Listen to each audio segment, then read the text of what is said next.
We're all working within the business. It's so hard to get away or try to escape to go fishing for a weekend, especially as a family. So we started the events because it's like, okay, well, this is a work trip. Like we have to go. And then invite all of our customers. They bring their families. And now we're starting to plan more Edencraft escapes sort of all over Australia. People are like wanting to know when they are 12 months out so they can put it in their calendar to make sure that they can be there no matter what state it is. That's incredible. People plan their years just to be able to come to our event. You're not just a boat builder. No. You know, it's so much more than that. You're listening to the Rising Toddcast, the podcast for sharing the stories, the lessons, and all the good stuff from legends in the marine industry. Welcome to another episode of the Rising Toddcast. I'm stoked to have Josie Eastman on today. She's the GM of Edencraft and just an awesome person in general. Welcome, Josie. Thanks, Steve. Yeah. Since you took the reins at Edencraft, you've done quite a lot. You've launched a new flagship, the 255 formula. You've even got some new models at the top tier coming very soon too. And I've been fortunate enough to work with you on some amazing projects too. So it's been awesome to get to know you and understand, especially like your vision for the company, which I think is very, very cool and essential to a lot of the success that you have. I was lucky enough also to go fishing with your dad on the reef this year. And he told me a story and it kind of stands out immediately as soon as I think about you and being the driven person that you are.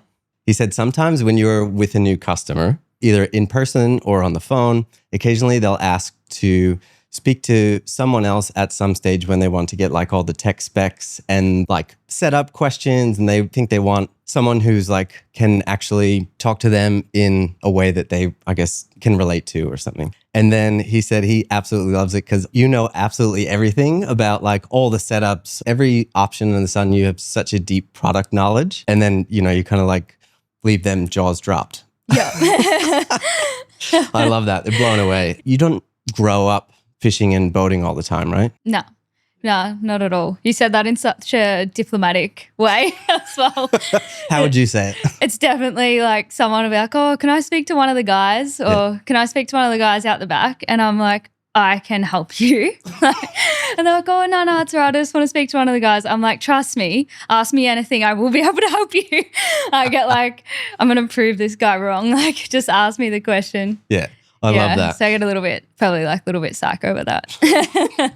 But I mean, that's got to be some adversity that you've had to deal with this industry. It's just a male-dominated industry. But the thing that stands out to me is like, that says a lot too about not only how smart you are, but how driven you are to like understand the product, your customer. You're not just the GM that's like making these big strategic decisions. You're like in the depths of everything. You understand, and you understand what your customer wants to, I guess, hear and get the most out of their boating experience, which is very cool.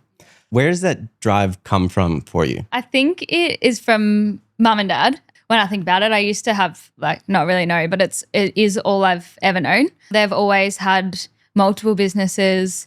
They've always worked for themselves. And yeah, they've literally just always been working. And then our special times together would be when we go on a holiday or like for sport. So we're always really like a sport driven family. So it was like you train really hard and that results in playing really well. So it's like you work really hard, that results in things winning at work. Yeah, that's where it's come from. And I've been a pretty dedicated person my whole life. And I think I like to be busy. I've come to realize. Uncomfortable sitting still. Yeah. Do you think you're driven more by success or fear of failure? Oh, that's a challenging one. Probably fear of failure. I think like I'm definitely not like the shiny lights person, which like sort of doesn't really make sense because then there's like a new challenge or a new opportunity. And yeah, it's like you want to make it work and want to make it successful. But yeah, it's probably the driver of it not fucking up.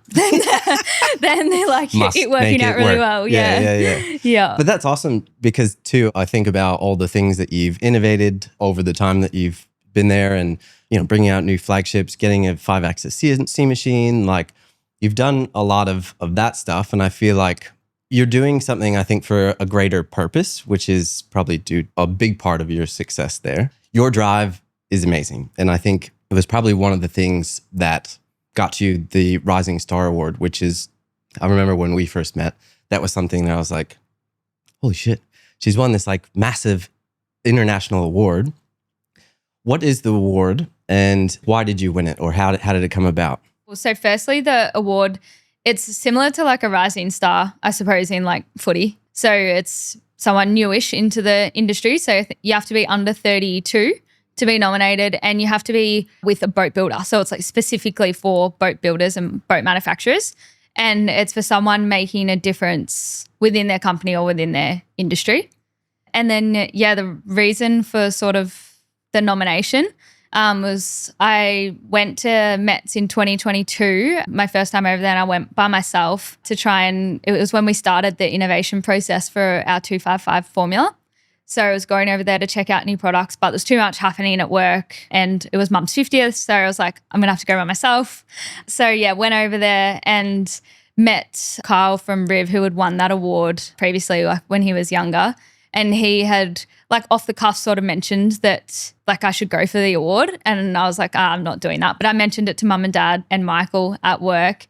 And then, yeah, lo and behold, they did nominate me for it. And they got a lot of references and supplier recommendations of people that, or customers. And some of the letters that they wrote for that was just like some of the nicest things I've ever heard about myself. That's amazing. Yeah, that was still super weird to read back on them. If I probably should have a look at them. And But how does it make you feel to know that you have that impact on, it's not just a boat, right?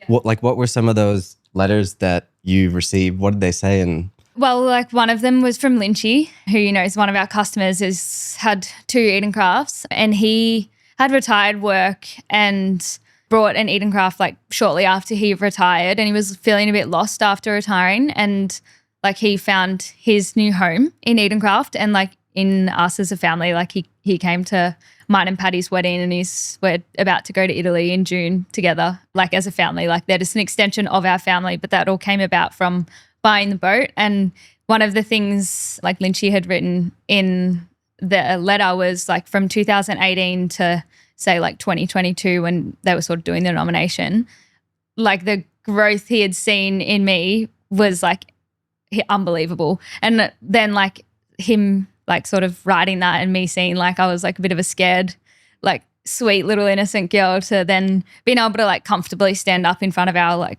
family days where we have like 300 or 400 people and like have a speech and not be absolutely shitting myself. Still get nervous, but I used to just like, you couldn't speak to me for like the whole day and probably the day before, like in 2018, if I had to make a speech or something like that. So yeah, just, I don't know, shining a mirror on that growth was like pretty surreal. And like the things that he wrote about us changing his life, like it was so, so special. So you received that letter and a bunch of other letters and then end up winning this award, right? So tell me about the win, and also I'm curious, what do you think it means about you and Edencraft and what you do for people? So winning the award was like pretty surreal. It was in the National Maritime Museum in Amsterdam. It's like the most amazing building like that you've ever seen, and just this like way over the top event. Like it was incredible. We're a fiberglass trailer boat manufacturer, but there's like super yacht like boat builders like in the same room. So it was just completely overwhelming and amazing. And I've got a little bit of a funny story because we did have a bloke throw up on our table. So that was like, I was so nervous. But then, yeah, someone literally threw up on our table. This is like half an hour before the award. And we had to move tables and everything. Like it was a saga. From being nervous, or just was he hammered? Yeah, he had like, I don't know, like 2 bottles of red, I reckon. And like, it was gross, but it was so funny. The story you don't think at Mets Trade. Yeah, like I was definitely not expecting that. Yeah, it was like a proper gala, like so fancy. But yeah, so then it was super special and just really surreal being in a room with those sort of people and like being up there on stage and yeah, getting to know people that have just done so much within the industry. It was like very, very special. And yeah, still like I'm not very good with like self accolades. So I wasn't very good when they were like trying to do the post interview and they're like, how's it make you feel? I'm like, it's so great for the company. And they're like, but what about you? I'm like, you personally. Yeah, I really struggle. And I think I do still really struggle with that. It has been so amazing for the growth of Edencraft and like just putting our brand out there. It's given me a little bit more confidence in myself, I think, to put myself out there and like back myself, I suppose, by like other people thinking that I deserve that do actually like put myself out there and do talks and presentations and things like that I would normally feel a bit out of my depth on. To me, sounds like you're not wanting to, I guess, put yourself in the spotlight of the award. It's like a really good quality of a leader, I think, being selfless, right? Did you always have that leadership quality like growing up, or is it something that you think you've developed over time? I think I have always had it growing up. I've like through all my sporting teams, I was always the captain or vice captain. But I've never been like the loud, like outgoing person, like more like the supporter, like try and get everyone like sort of on the journey with me, even like in netball and stuff. And like even when I was a coach, like I truly believe like you're only as good as your worst player. So like you really need to invest in that person or that if you're not a great team, then you're nothing. And yeah, that's definitely how I think of business. And I only really learned that connection like a couple years ago. I was like, what was something you were really good at? I was like, I was a really good netball coach actually, won 3 grand finals in a row. Wow. When I was a coach, I had a really good team, but I was like, what was my like process through all of that? And that's when I realized like it was about bringing a team together, and I was like methodical on like systems and like doing the hard work. And then I think that's how I operate at work and how I am as a leader. Yeah, you've built a big team. Like, so where did it start at Edencraft when you guys bought Edencraft? And then what are you at now team-wise? So when we brought it, I think there was 2 employees. So like the previous owner and then 2 other workers, an apprentice and a full-time. And then we hired 2 more apprentices, I reckon, and another boat builder that had built Edencrafts for on and off for like 15 years. And then, over the last 9 years, we're now at about 44, 45, I think. Yeah, wow. I've hired a lot recently, like literally 8 people in like the last 2 months. So if you have 45 people that are building, most of them boat builders, like what does that look like? And then I'd love for you to take people through the process of what it looks like and how long it takes and the different stages of when people want to buy an Edencraft. Firstly, we've got about 10 or so in the office. And then we have our service center, so mechanics and engine sales there. And then we've got Edencraft Creative, which is the 5-axis CNC machine where we've got designers, programmers, and people that run the machine. And then, the rest on the floor, so labor and production managers. And the process from, I suppose, first inquiry or first touch point, whether that's like on social media or a boat show or like a friend, they've seen a friend's Edencraft or a friend of a friend's Edencraft, or they saw one at a petrol station or something. That happens a lot, doesn't it? Yeah. I think genuinely like the first time someone sees an Edencraft, like their first thing is like, wow, what is that? If they haven't heard of it, which is a pretty cool thing to hear back about the product you build. And then we are all, I think, super lovely.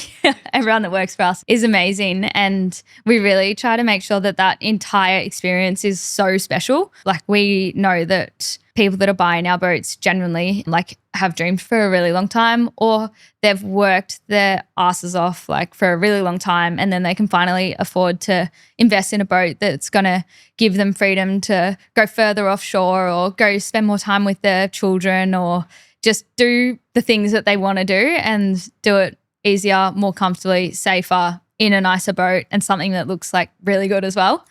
So right from that first initial phone call or website inquiry, we want to make that really special. So generally that's like how to start. And then eventually they'll come in for a factory tour and then we'll show them around the factory. So I've been to the factory. Yeah. Like people's impressions too when they see certain things, because you guys do it really well, like a well-oiled machine and growing. What happens when they come in the factory tour? Generally they'll come through the office. We have a nice history wall up. We'll take them through and meet everyone that's in the office, and then we'll head down the back and start with lamination, where the boat starts, where it's born, where it comes from a drum of resin and then turns into a boat a few months later. There is where we do 3 types of molding. So we do the open, traditional, old school molding, like hand lay and chopper gun. And we do infusion vacuum bag molding on our hard tops and small parts, especially for our newer models. And then we also do RTM. So that's where we've got the 2 molds that get an A and a B side gel coated, put together and then sucked together. The sandwich. Yeah.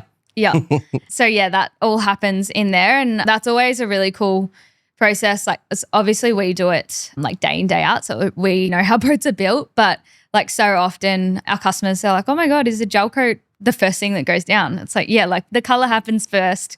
And that always is really impressive for people when they learn that. And then just when you explain the process of how they're built and how much time and effort goes into like each layer of the whole laminate and how much time it spends in the lamination shed before it can even be popped out of the mold and how important all of that structural integrity is. It's so cool to see the value in what we do. I love that part. And then, yeah, we take them over to the joining shed. So that's once everything's popped out of the mold and ready to start all the substructures. So the foam filling, fuel tanks in, decks will get all their conduits and everything run so the rigging can run through and the floors will start going on. The boats will come together and start looking like an actual boat. So yeah, that part's always like pretty cool as well for the customers, and it's always very noisy in that shed. They're always doing heaps of grinding. Yeah, tons. Yeah.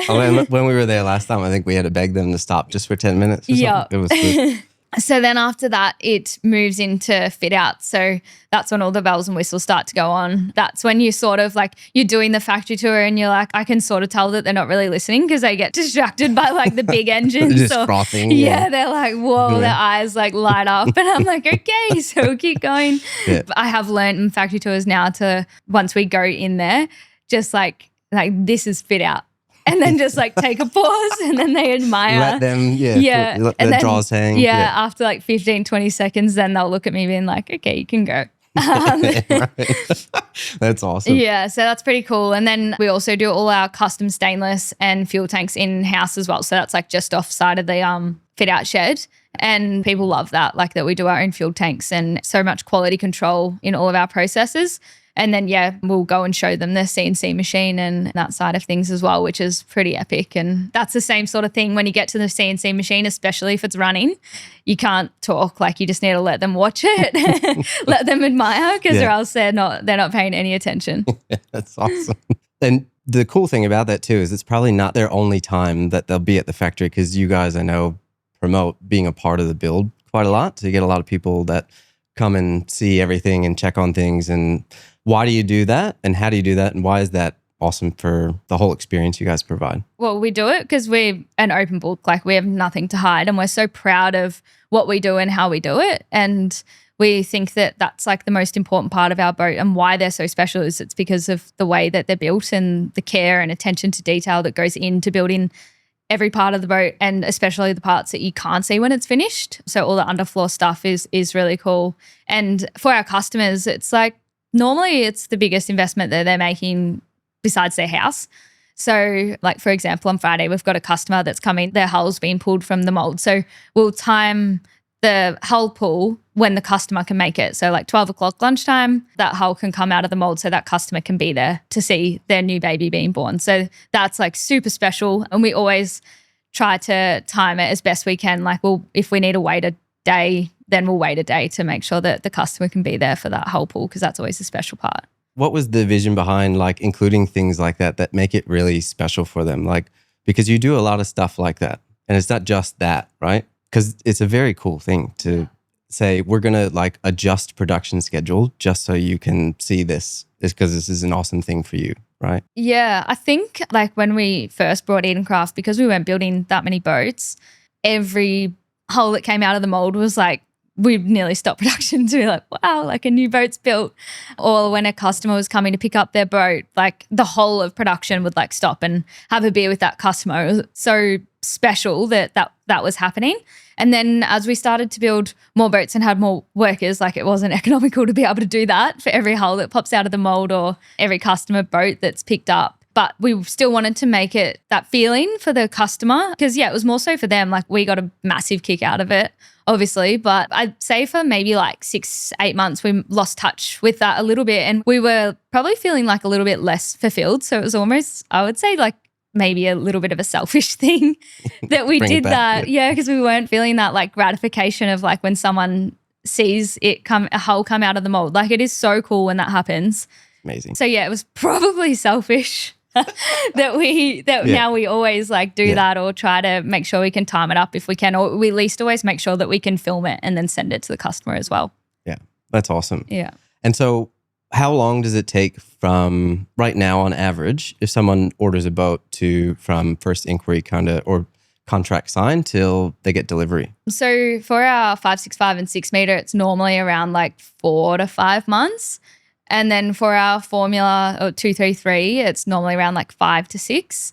And then for the 255, that's normally like 6 to 8. Recently, they've pushed out a little bit because we're doing a few new models. So that always puts a bit of a strain on production. But we're so fortunate. Our customers are like so understanding. So they're pretty good at dealing with a few delays, which is nice. Well, I think that's like pretty amazing time too, compared to the industry average, right? Of how long it takes to build a boat. Like I know a lot of comparable trailer boats, sometimes you're waiting a year or two, depending on how custom it is and I guess how big the company is. That doesn't take into account the lead time before we start. So sometimes there's that little wait, but the build time's not too bad. Okay, cool. So it's a family business, right? Take me back to when your family first decided to purchase Edencraft. Like, why did your dad decide to purchase Edencraft back in the day? So he had gone to buy it actually a few times with one of his best friends and like just didn't really work out. And then his best friend passed away. And then 2 years later, we used to have a hardware store and Mum and Dad were selling the hardware store, and the owners of Edencraft at the time got wind of that and approached Dad to see if he was still interested in buying it. And he was like, oh, nah, like we're just about to start like settling down a little bit, offloading the hardware store, which was a retail business. They still had their fire sprinkler business and direct fire supplies. So they had 3 businesses, selling one, thought 2 would be easy. So didn't really think it'd really work to have Edencraft, and then obviously it planted a seed in Dad's head. We also did think he was having a midlife crisis. So more businesses. Yeah, within that like few month period, like Dad did get me to look at a Mustang, and he's like not a car person at all. So he wanted me to look at buying him a Mustang, and then he also did want me to look at getting a boat from America because it was like some 40, 50 foot boats that were like selling for cheap at that time. And like I fully got like quotes for a captain to like drive it over and like how much fuel it would be and everything. Like I was deep into the investigation of like what he was going to do with the money from selling the hardware store. Yeah. And then it would have been like a week later. He's like come home and he said he had brought Edencraft, and Mum and I are like, he's definitely having a midlife crisis. Like what is happening? Yeah. And then I think it might have even been like, I don't know, maybe 4 weeks after that, he came home and he's like, oh, I just bought 5 acres around the road. And Mum's like, okay, I'm going to kill you now. Like this is not a midlife crisis. This is like something worse. You're going on a path. Yeah. At that time I was on uni holidays and Dad had said just like go check out the bookwork.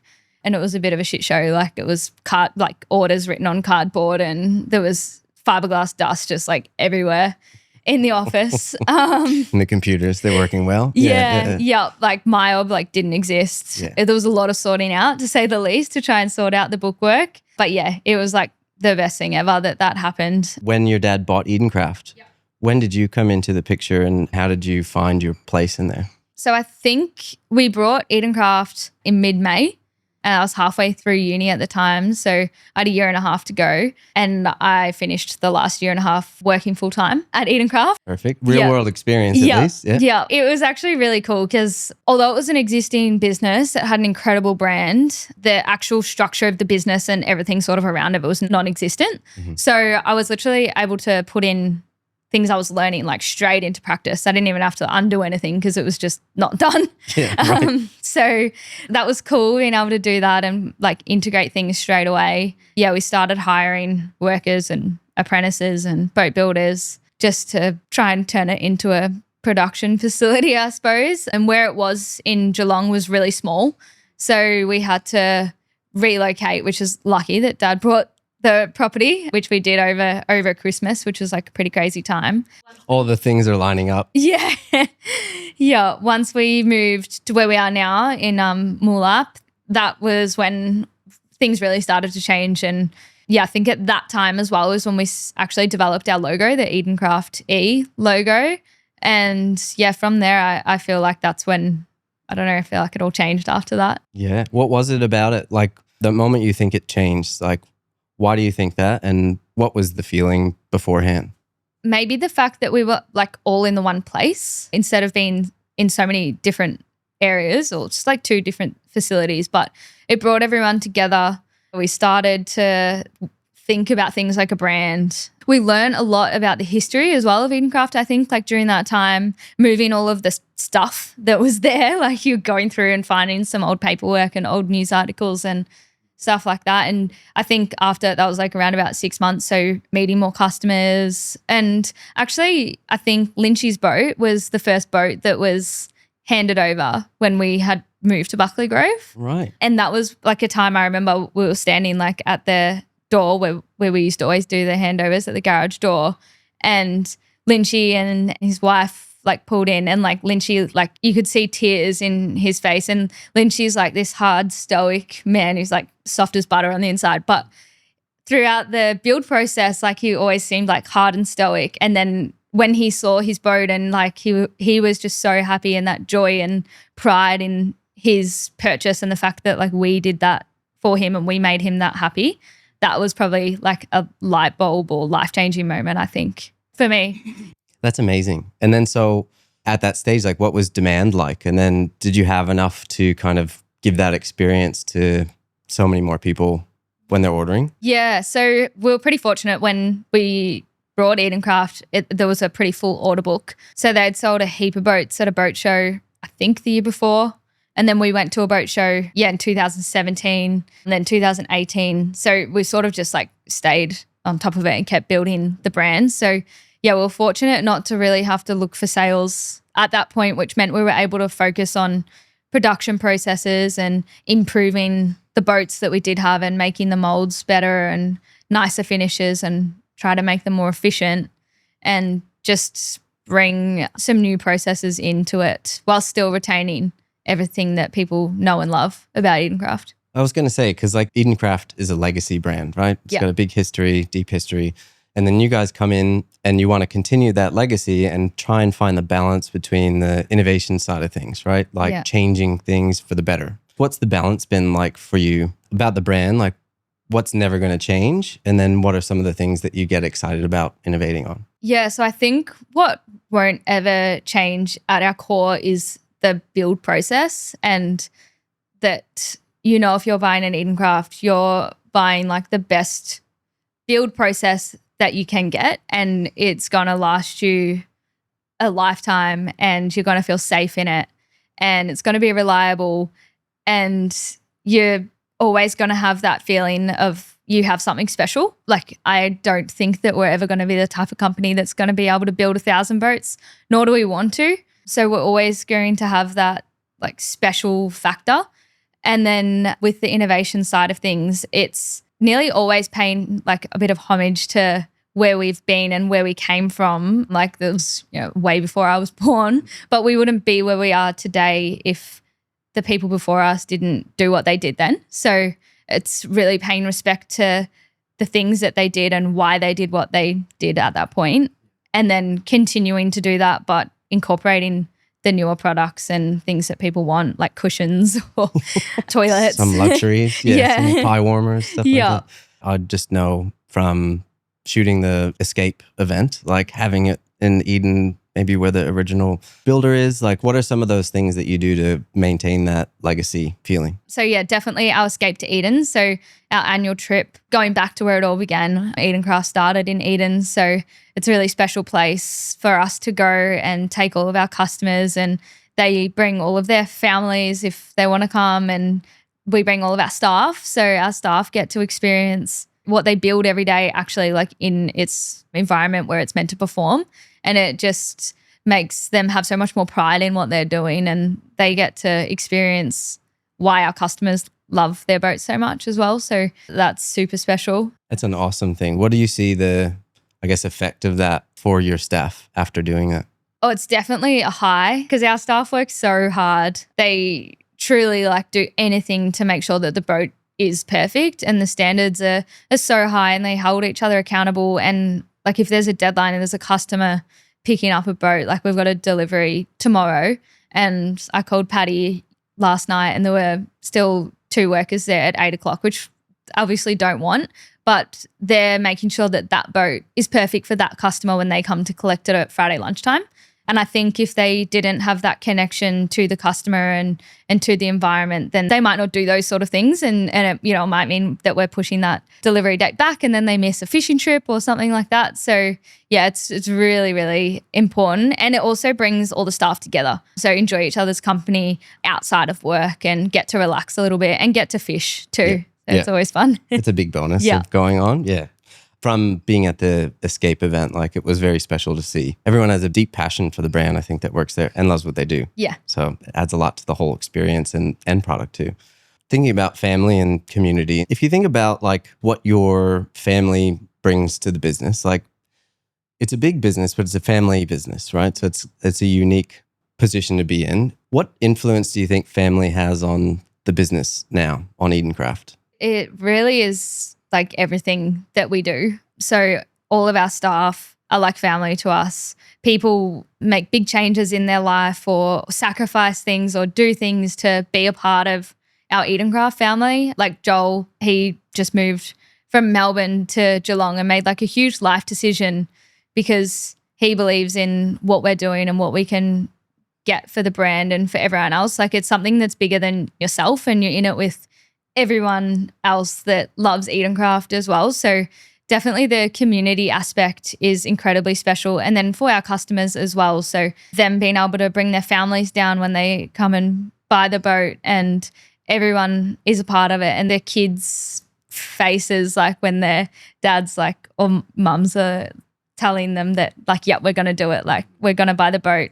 And you just see like the 17, 16-year-old boy that's sitting there and he's like bursting with excitement. And it's just so special, that whole process. And I've definitely noticed a shift in the last 5-6 years to now. Like typically it used to just be like the guy coming in that was purchasing the boat for him. And now I would say like 80% of the time it's a family or they're bringing their kids, they're bringing their wife and everyone's really excited about that. And also our family day that we have in November where that's open to anyone. So whether they're going to buy an Edencraft one day or they're not going to buy an Edencraft or they're going to buy an Edencraft when they win Tats Lotto, like anyone is welcome to that. Like if you love Edencraft as much as we do, we invite them there and just celebrate how cool it is that we get to build Edencraft boats. It's so amazing. It's rare, I think, in many businesses, but it takes a vision, like a clear vision and understanding why you're in business. What kind of work did you do, I guess, to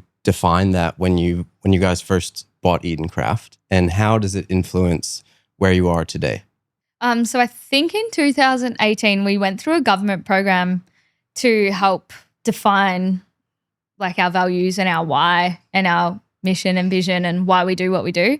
And that was like I think it was a 6-month process and we had most of our management involved when we did that. And trying to get what was in our heads out onto paper of why we do what we do. Yeah, the consensus of it was like to bring joy and make people happy and them being able to experience freedom and the life that they want to enjoy with their family or with their special people in their life, their mates, whoever it is that makes them feel the best. That's what we wanted to do. And we wanted to do it not just the boat, like that was sort of like the vehicle that gets them there, but it's the experience and the process and like the journey after they have their boat where it all changes and where the pride, I still can't even really explain it. You know, when you love something so much, it's like, how do you actually explain it properly? Mm-hmm. So yeah, I think it's definitely that. And we wanted to make it the entire experience, not just like the boat itself, because lots of people build boats, but yeah, it's that different experience and the process, and that once you have your boat, then you're a part of the community forever. And you might sell your boat and get a different boat, but always sort of feel like people come back because they want to be a part of that community. That's really special. Yeah. And it does add so much to the whole ownership experience. I think with that special experience, like what do you see change in your customers, or what have you seen over time by having that as something that drives everything you guys do at Edencraft? So we're now starting to have people come back for their like 2nd, 3rd, 4th Edencraft, or they're telling their friends that they need to buy an Edencraft, or their dad's best friend's son has an Edencraft and they've said they have to get an Edencraft. Like these like wildly loose connections. And they're like, there's no other boat. There's nothing else. Like, you need to get that. And then if they haven't heard of it, then they start following and they want to be a part of that community. I do remember at one boat show, I had a guy, so he had a center console, and like, we don't build center consoles in production yet, but they're coming. And he was like, oh, so I love your events. Like, do you reckon I'd be able to come? And I'm like, not a no person either. So it was like killing me. I'm like, is it a modified Edencraft or something that you've converted into a center console? He was like, no, like different brand. I'm like, I'm like so sorry. Yeah. Like, you can come, but you can't bring your boat. And he's like, oh, but I want to come to fish. And I'm like, you're just not going to be able to come. Like, if you buy an Edencraft, you can come. And that was like a bit of a wake up call to me that like these events that we have are so special to other people as well. And I think it was another selfish thing, to be honest. Like, we weren't really getting to use our boats at all because we were so busy. We always had so much production to do. Like, it was so hard to get away or try to escape to go fishing for a weekend, and especially as a family because we're all working within the business. So I think we started the events because it's like, okay, well, this is a work trip. Like, we have to go. Good excuse. Yeah. So that's sort of where they came from. And then, invite all of our customers, and then, they bring their families, and now it's this thing that's just awesome. And we're starting to plan more Edencraft escapes sort of all over Australia that people are like wanting to know when they are 12 months out so they can put it in their calendar to make sure that they can be there no matter what state it is. So it's that's incredible that people plan their years just to be able to come to our events. That's awesome. Yeah. It's wild to think about, isn't it? Yeah. It's like, you're not just a boat builder. No. You know? It's so much more than that. Yeah. Family being like a big thing for you guys. What's one thing about your family's influence on Edencraft that people might not realize, but it's actually like fundamental to its success? I don't know if it's the right word, but like moral compass, always doing the right thing. Mum and Dad have both always done it. Like, you do the right thing for long enough, or that you do the right thing by someone, it'll eventually pay off, even if in that moment it is a detriment to you or might hurt your hip pocket, or, something's not good enough, and it's like, well, put it in the bin, start again. We're not disappointing this customer. It's that thing, I think, that has given us, I suppose, like the long-term success and that trust as well, that people know that no matter what happens, the right thing will be done by them. Really like humanizing the process as well. Like, we're all human, like shit can happen. If you've brought a boat but then your situation changes, like, we'll help you try and move it on. We never want someone to really lose out. And I think that's probably something that's come from Mum and Dad, always doing the right thing. Like, if there's something bad that's happened in the community or within Mum and Dad's friendship circle or something like that, they're always the first people to be right there by their side and supporting them and making sure that everything's sorted and making sure their family is sorted. And that, I suppose, is similar characteristics to what we've put through the business. And without that, I don't think we would be where we are now. You can tell too. It's the intention. It's like going above and beyond and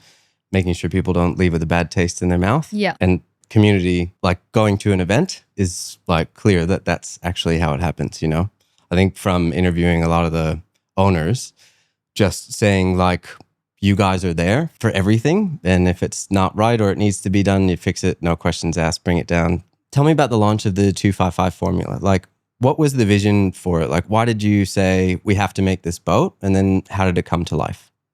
The driver of wanting to make the boat was to bridge the gap or open us up to a new market where they still want the best that they can get for fishing. And they want to be able to go out all day and be safe and comfortable, but they also want to be able to use a boat in like the Sydney Harbour and it look good and it be comfortable and the whole family can go on it, and it's a boat you can sit there and have a drink and make some margaritas like on the deck, and it's not like you're going to step on some fish scales and stuff. So, or tuna blood, it's sort of wanted to have the best of both worlds and bring it into the one boat and really open us up into a new market. So like our classic formula, like the hardcore fishers are still always going to buy that. But there's also the hardcore fishers that like the luxuries in life as well. So we wanted to be able to meet that. And we also, I suppose, we're seeing like a bit of a trend of people having like big moored boats that wanted to be able to have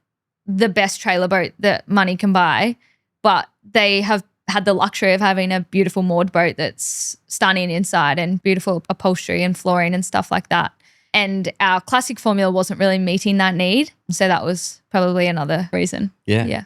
Filling the gap. The other thing I think is that it has the luxury features to it, but they're all built to survey. Yep. So you can beat the crap out of it. Not that you should be promoting that, but some of the owners that I've been on the boat with love to drive it hard. And, you know, it stands up like it's a robust boat. So bringing a new model into the world, it's a very interesting journey. What's the process of bringing a new model like the 255 to life, like from initial concept right through to first delivery? The 255 was the first boat we've done with an in-house designer. So it was sort of a new process, I suppose, for us. But what we did originally was like, we know that the formula is epic. Like it's an incredible boat. And a really common seller for us was our 233 with a pod, which is a 7.7 meter boat. So we know the hull's already good. Let's work with that and start with that. And we've already got amazing foundations, and then we'll improve up on the top deck. That was the process with that. And we've definitely refined our design process a little bit better now. So that probably took about 12 months of like weekly R&D meetings with like 5 of us. So it's like a big investment of time, and then obviously a big investment of resources and money to get the boat into production. There's so many challenges too. Like the journey is long. It's 12 months to bring it into just like from, I guess, concept stage, right? To then starting to actually build molds and stuff. Like, so do you have to send it out for testing, or what does that whole process look like? Yeah. So once we had got the design pretty well down pat, then we sent it off to our surveyors and engineers over in WA, Jay, and then he runs it through like a billion tests on his computer. And that's when we can figure out what horsepower it could have, hence the 800 horsepower. Behemoth. That's crazy. And what the stability is going to be like, how it's going to go in survey, everything basically. And he came back being like, this boat is epic. Like you've done a great job. And then goes the production process. So then you start that next stage. And looking back on it, we got it all done, but nearly gave ourselves a few mental breakdowns in the process. I saw this reel actually on Facebook the other day, and it was like being a business owner, and it was like an old choo-choo train going along with like the timber train rails, and there's like a bit of timber sticking out, and this guy runs down to the front and he picks up the timber, and then he's like holding the timber, and he's like trying to stay off like so that he doesn't fall onto the train, and he's like holding the timber so that doesn't fall and like make the train crash, and like wriggling around. And it was like, that was what it's like to launch a new boat. It was just like crazy experience. And definitely like we purchased the CNC machines. So we had the 5-axis CNC machine. We decided to use new production processes, new types of molding, and a new model all in the one go. So literally learning about 10 new things every single day. And then, getting the boat ready for its marketing shoot that was like the big end goal was literally just working like 12, 14-hour days for like a really long time. And then we're so close, we're nearly there. And then the windscreen finally arrives from interstate or whatever. It's just late. Something happened. The first one smashed before it like left the factory. And then it just like, just one of those things that's just ridiculous that happens. And then it's like, it's all right. It's finally going to be here. We'll put it on. It'll be sweet. And then the radius of the windscreen's like completely out. Like it's not even, you couldn't even become close to make it fit. And then we're just freaking out on what to do. So then we're like, we're going to have to put perspex in it. And then the new glass one was meant to come. And then that came and that was wrong as well. So back on the train. Yeah. Oh, it was like so ridiculous. Yeah. Like it's just shouldn't have been able to make it happen. But, like with a bit of grit and determination and some bloody incredible employees, like anything can be done. So we made it and we had our shoot. It was an incredible weekend, and it was like so fun to have you guys there and shine a light on like how special it is what we do and how excited all our customers were for the new boat. And it was just like definitely the highlight of my year was Eden, and probably the worst part of my year was like the 10 days before.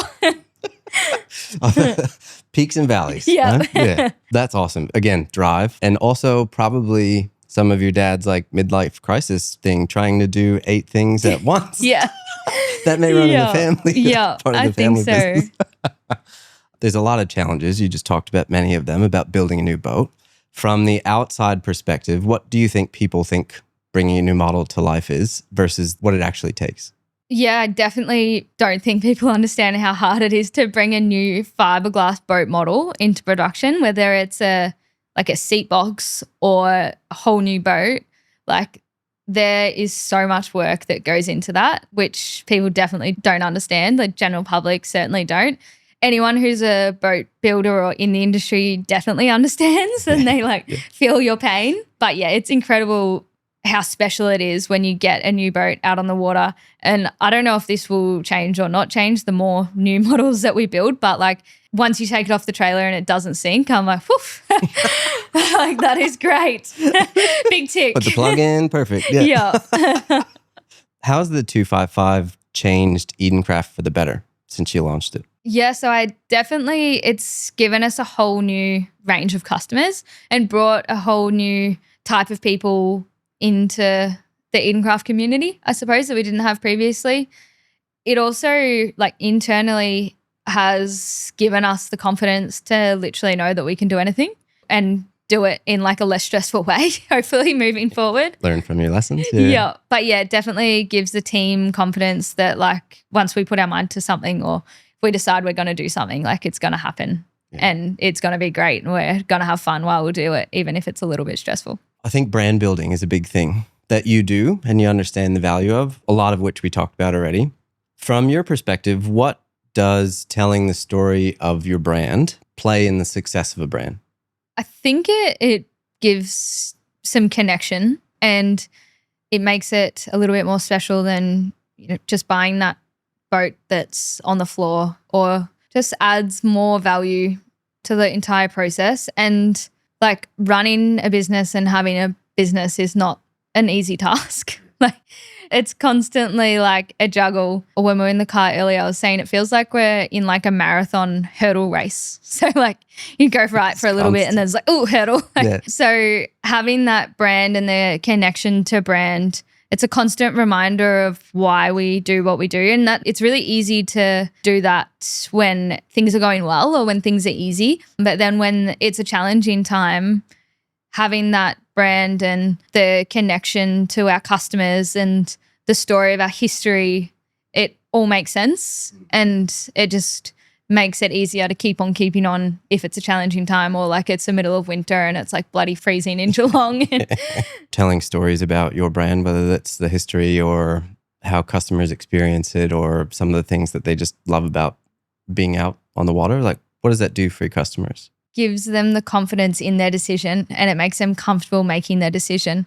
So they come to you and they already feel like they know you, or like they've already spoken to you because they've watched your videos or they've heard the history or they understand the whole brand, that they're like, sometimes I'll have people tell me more about Edencraft than what I know about Edencraft. Like they've watched probably more of the rundowns than I've watched of the rundowns. So it's that connection to the brand, and it's like you can go and buy anything really. Like if you want to buy anything, go buy anything. But there's like, why are you buying that particular item? Or like, why do people want to buy a Rolex? Or why do you want to buy a Range Rover or a Ferrari? Like it's because there's something else and there's something connecting you to that. It's a status symbol. It's the quality. It's the story. It's the history. And all of that comes into brand. And being able to communicate that like what we did in Eden was just so special. And yeah, like the way you were able to do that and like present that from our customers and from us has been incredible. Like the response on that has been amazing, because for me, I've always found it like really hard to articulate. And then like being able to see our customer testimonials or the Edencraft escape story, and it's like, yes, that's exactly that is exactly what I was trying to say. That's awesome to have something that connects with you guys and the customers so much that when they come to you, it's a different conversation. Yeah. And it makes your brand even more special than it already is, which is really cool. So when you decided we're going to make a 255 formula, you also decided, let's buy a 5-axis CNC machine. Yep. Okay. So I think before we had probably decided on the 255, it was like we need to bring out some new models to continue growing. Like we're going to get to a cap and we're not going to be able to grow. And the goal for us is always to continue to grow. And then Dad had the foresight to say, well, I think we're going to need an in-house CNC machine. We're very big on doing everything in-house. So I think that's where that probably initially came from. And then Dad's like, what do you reckon of getting a CNC machine? I was like, well, I don't know. It sounds pretty cool. Go for it. Sounds fun. Yeah. Not really that much thought, I think, went into like the initial decision. Definitely like a lot of effort went into picking which machine we got. But I just remember him pulling me into his office and he's like, what do you reckon about getting a CNC machine? I was like, sounds expensive, but yeah, it sounds good. He's like, well, how are we going to bring out new models and have to rely on subcontractors to do it and like big outlay of cash every time you like want to get a new plug? It's like, yeah, well, I think let's get one ourselves. It can't be that hard. Other people do it. It turns out it is pretty hard. What's the hardest part about it for you? Like it was a huge learning curve before we even got the machine or trying to figure out what was the best in the industry, which we settled with a CMS Poseidon, which are made in Italy.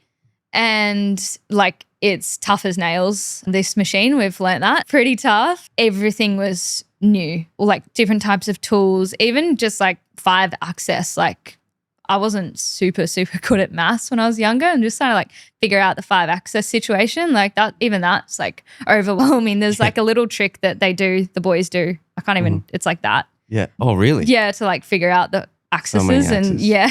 But yeah, just all of it pretty much. And then the install, raising our roof that we had to lift the roof of the factory where we were and like reset the concrete so it was completely level. The install took like 6 or 8 weeks. Then just learning the machine, programming. Yeah, there's so much. And you're dealing with composites as well, which everything reacts at different times and different stages. So yeah, it's been a huge learning curve, but so rewarding. And it's really cool to work business to business as well. Like love working directly with our customers, but working with business to business, you learn a lot more, I think, like industry wise, and people are like really willing to help and you have like awesome connections. And yeah, just it's been something so different, but so cool. And yeah, we've had the machine for like 15 months now. It feels probably like 15 years. We've learned a lot. We've done 4,000 hours on it. Oh, wow. Yeah. A lot of quality time. Yeah. Yeah, it's ran a lot. But yeah, it's just opened our world, I think, like to what's possible and more innovation. We've thought we were innovative when we sort of decided to buy the CNC machine, but now we deal with a lot of customers that are working in like really different types of composites that we like have never even heard of in different industries. So it's that whole side of things is sort of like just opens up your perspective on what's possible and what you can do. And yeah, without the CNC machine, like we wouldn't have learned all of that. So what's the biggest difference you see in now having a CNC machine as part of the whole production? Definitely the accuracy of what you're doing. Previously, like some of our molds that are, say, maybe 20 or 30 years old, like you take a measurement from one side to the other, like they're not one bit symmetrical. So we always, when we were teaching our apprentices, we're like, take all the measurements that you want, but always line up by eye before you drill, because like everything is always like a little bit out of whack in our older molds. And then since everything's been CNC'd, you can make a lot of provisions. So you, like hinges and stuff, they go in a particular area and they're already like milled out. So it's like you can't make as many mistakes or drill a hole where it's not meant to go and have to repair it. And also you can run on like really, really low tolerances. So like our new 655, all of our tolerances are 5 mil, which is crazy. Like that is such a small tolerance or a small room for error. Yeah. But from the 255, we ran with tolerances of 10 mil, and like having faith in the machine and our design and the programming and how we did everything with that boat, we know that it's safe to run 5 mil tolerances, and it just makes everything fit perfectly. And yeah, it fits like a glove. It's pretty cool. And you just have like, you're not restricted by someone's like will to sand in a really difficult area or something hard. Like you can literally think of anything and then draw it and mill it. And see if it works. That's awesome. Well, that's the other thing too. Like you can innovate. Like how does the CNC machine play into your innovation even within like the 255, right? Yeah. New seating layouts and stuff like that. Like you can do custom work, right? Yeah, custom work becomes really easy. Well, still not easy, but it's just really accessible. Being able to like find a solution for what someone wants, or like they articulate what they want. Our designer puts it on a drawing and then it's like, yeah, that's exactly it. Put it into the mill. We can mill like direct molds, so like one-offs that are like a lot more cost effective than a plug and a mold. So yeah, it's pretty cool, that side of things. That's so cool. So it's Edencraft Creative is another sub company that I guess runs that. So you produce a lot of parts and plugs and stuff for Edencraft. What's the vision for that? Is it to just help Edencraft grow and build more boats? Like, what do you want 5 years from now? So for Edencraft Creative, we want to be the like number one large format composite plug manufacturer in Australia. We don't want to necessarily have the highest volume, but we want to have like the best quality product, and we want to be able to bring like effective solutions to all sorts of industries. Like a project that's like on the go at the moment is for a pool company, and they're bringing out like a new range of pools where they initially thought that they needed 9 plugs for 9 different sizes, but they need 1 plug and then just have like a different insert.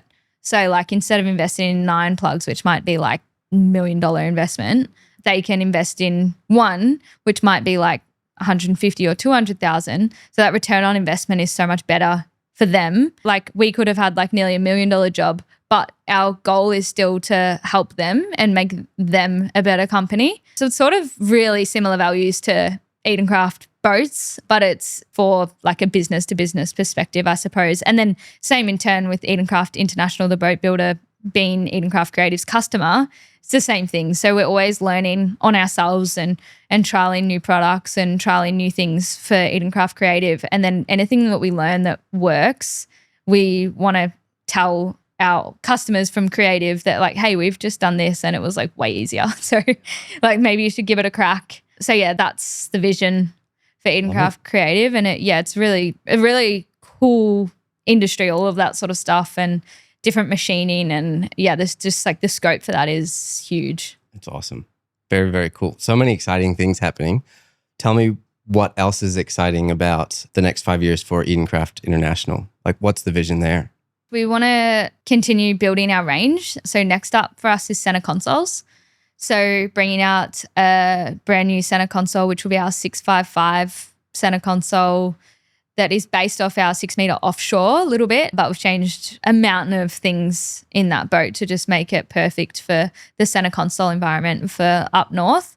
And then after that, we've got a 6.5 meter hardtop coming out. And then after that, it'll be a bigger boat, about 29 foot. Yeah, right. Is the plan. Cool. That'll probably be about 2 years away. Mm-hmm. And then continue to build bigger boats. We need to build bigger sheds before that.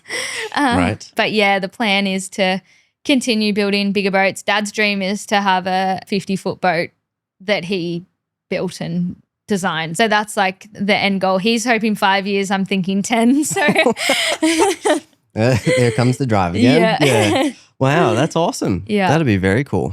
Different market, obviously, than the trailer market. Yeah, 100%. Not really trailable. Yeah.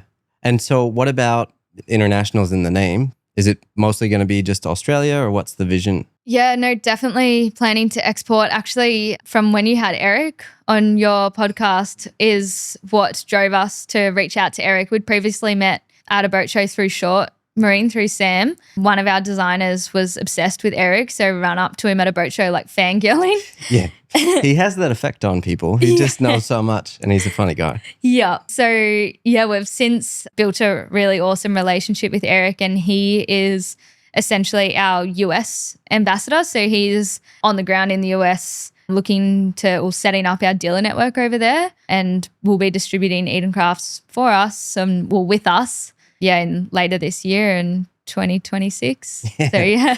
That's exciting. Yeah. A whole new world ahead. Yeah. Yeah. A couple extra challenges there.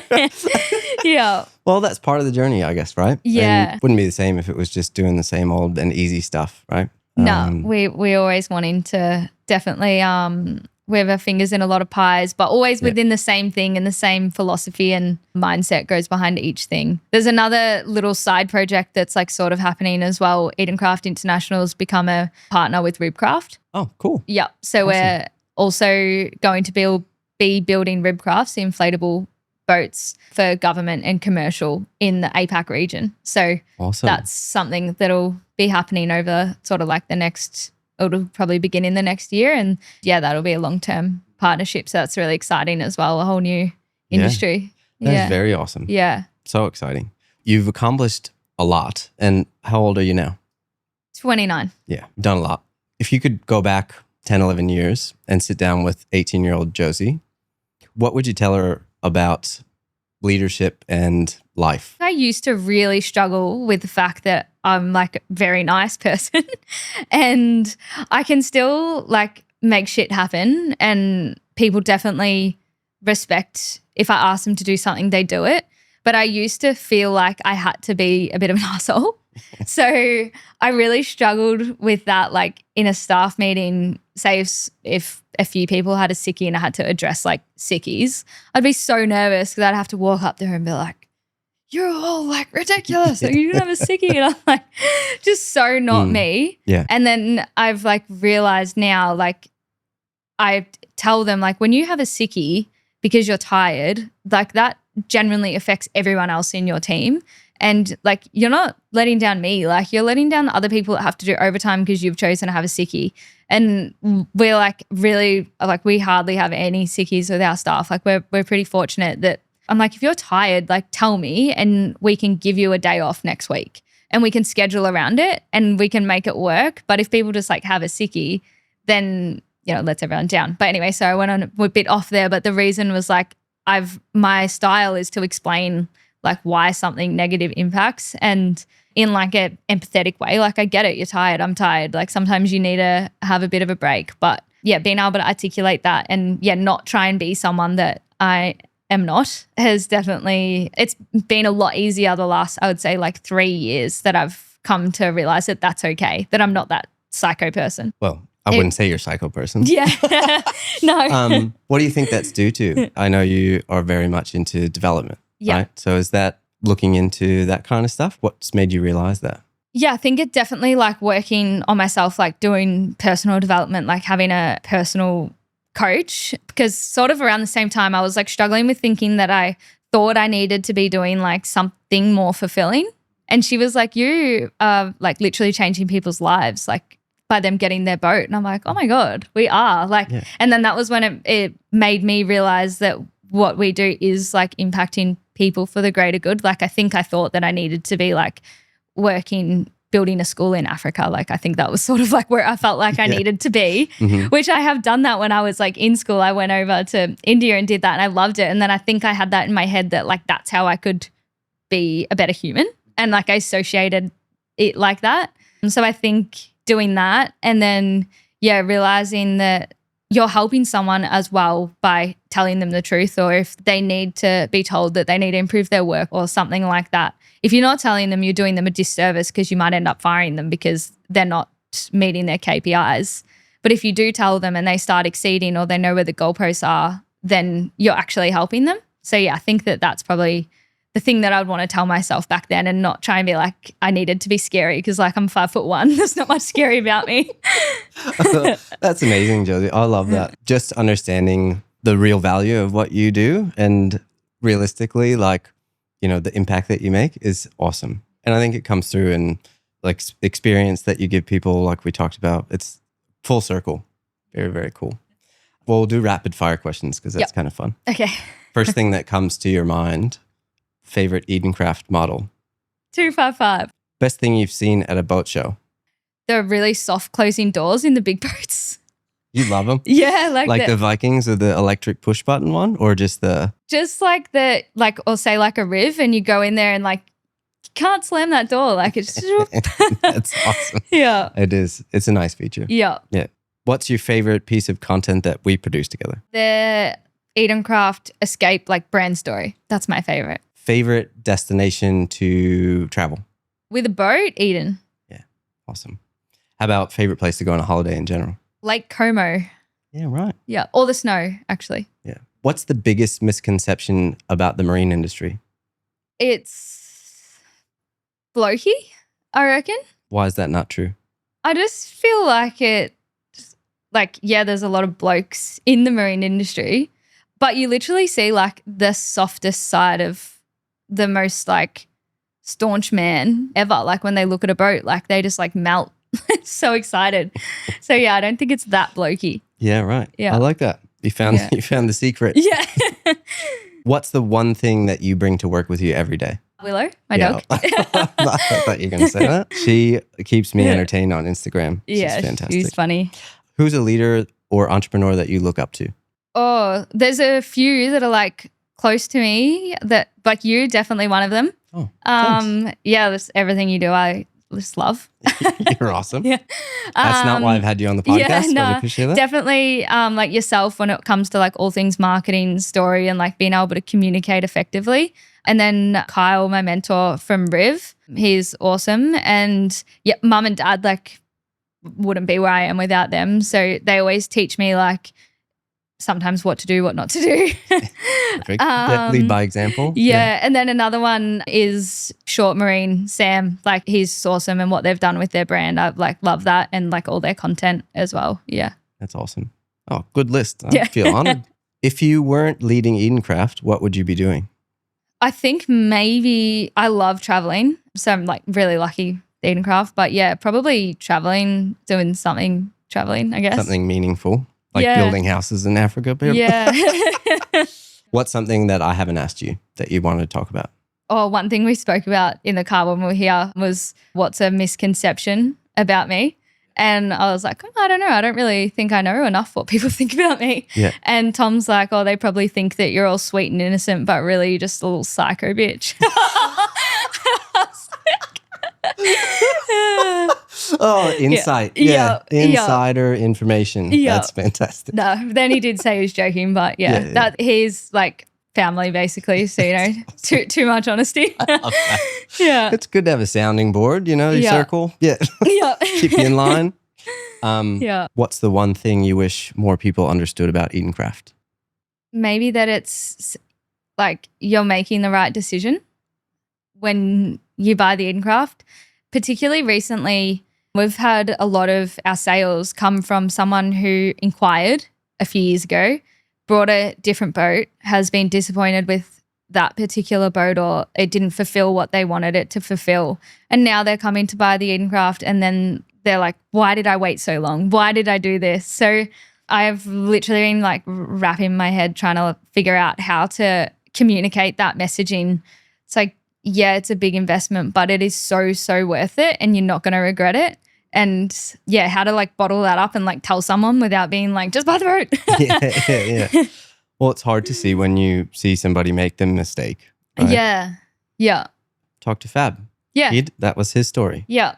It's hard unless you've had the experience. Sometimes you need to learn the hard way, right? Yeah, and then it makes them more grateful, I suppose. Like that makes it all the more special when they do eventually make that decision. But yeah, I think that's definitely something that, I wish people knew more, is that like you can trust us and you're making the right decision and you're going to love it. And your wife's going to forgive you if you didn't get full approval or you didn't tell her how much it was. That's awesome. I love that. Josie, it's been a pleasure. You are a very inspiring person, and I love how you are playing a huge role in shaping the marine industry and your vision for it. It's very cool. So if anyone wants to learn more about Edencraft or Josie, visit the website or follow Edencraft or Josie on socials. Maybe. I don't know. Is your account private? No, it's not. Perfect. No. See Willow on there? Yeah. It's a lot of Willow content. That's awesome. Yeah. Thank you for being on. No worries. Thanks, Steve. And if you enjoyed this episode, share it with somebody who'd love to hear it too, and catch y'all next time on the Rising Podcast.